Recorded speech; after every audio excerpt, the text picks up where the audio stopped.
Gayatri madam சோகமாக உட்காந்துருக்காங்க. புருஷன் வந்து கேட்குறான், ஏம்மா சோகமாக உட்காந்துருக்கிறியே அப்படின்னு புருஷன் கேட்குறான்.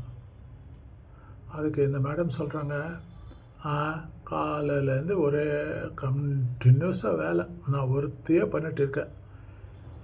யாரும் ஹெல்ப்பே பண்ணுறதில்ல. வீடியோவும் கண்ட்ரோல் பண்ணணும், குழந்தைங்களும் கண்ட்ரோல் பண்ணணும், ஒன்றையும் கண்ட்ரோல் பண்ணணும், வீட்டு வேலையை ஃபுல்லாக நானே செய்யணும். அப்புறம் சோகமாக எல்லாமே இப்போ சிரிச்சுன்னா உட்காந்து இருக்க முடியும் அப்படின்றாங்க காயத்ரி மேடம். வீடியோ பாருங்கள்.